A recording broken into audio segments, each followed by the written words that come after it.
Ladies and gentlemen, put your hands together for Mary. Remember, you can't buy love, but you can rent it for 3 minutes. Show this lady the green, but keep it clean, because if you disrespect this femme fatale, she will kick your ass. Hey, welcome to my toy corner. I'm going to take a look today at DJ-R3x. So I wanted to take a look at him with you and share and show what he looks like and what he can do. He's pretty detailed, as you can see from the packaging. Hopefully here inside you can see he's got a lot of detail on him. The interesting packaging from the Star Wars Galaxy's Edge trading post. I think these are Disney Store Target exclusives. On the side there you've got DJ-R3x. On this side you've got the unique graphics there for the trading post. Little backstory. Rex was recently reprogrammed to be a DJ in Oga's Cantina. Today he can be found playing the latest hits. I believe, and I have not been myself, but I believe he is actually in one of the theme parks. So maybe if you can, if you've been in there, you can confirm his likeness if he looks anything like that one. And now let's get him out of the box. All right, we got DJ Rex out of the package here. We can take a look at him together. He looks quite mobile. I didn't expect, I expected some joints and a lot of movement, but not quite as much as he surprised me in a couple spots. I have one complaint only, more of an observation.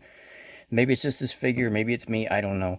So I'm going to start with the head so I can highlight this and then move on to the good stuff.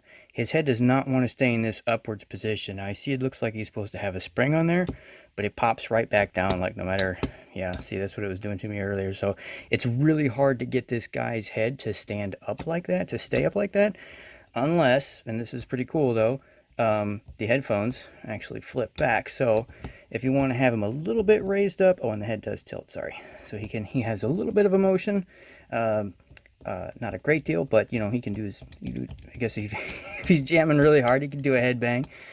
So the headphones go back, and then I kind of propped him up on there to give him kind of a, you know, an emotional look, you know, with expression, but not, like I said, but not the head on its own to be up in that totally high position. So everything else all the way around his core spins. So that's really cool. So you can see his head spins independently from this ring.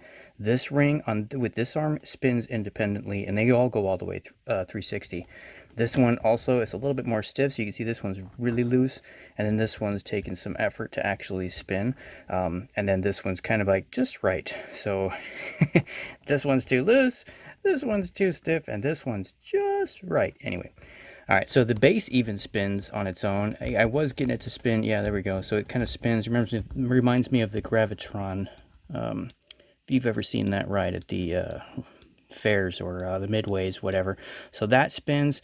This core is aligned with this piece. Other than that, everything else is spinning independently on, I'm assuming, a post in the middle. So moving on, I'm dragging here. This arm we'll start with. We got 360. It does hinge out like that, and this rotates as well as we got a claw. So the claw moves also. So that's pretty cool.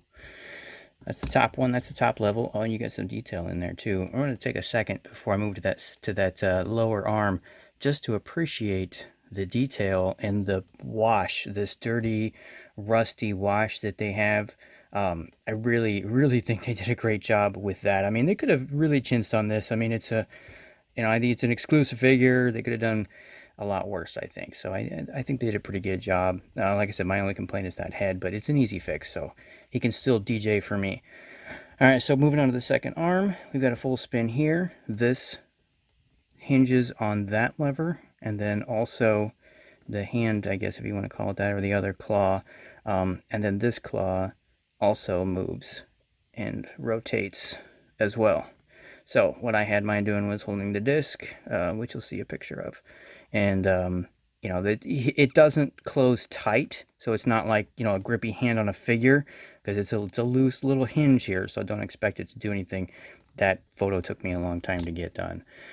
Last piece, the last mobile piece here, we've got this one spinning around completely, all the way around in a circle there. This does hinge on that, and like I said, it's a little, you can see the You can see the midsection wobbling there. And then we hinge here, this rotates. This claw does not clamp, but the claw itself rotates and goes back and forth.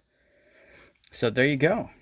Pretty cool little DJ, nice little droid addition to the collection. If you've got all the other droids and you just want to get a complete collection, I think trying to track this guy down is probably worth it. Definitely a good quality figure, but aside from, like I said, those two things that I noticed. So other than that, there you go. Here's the photo shoot, and thanks for watching.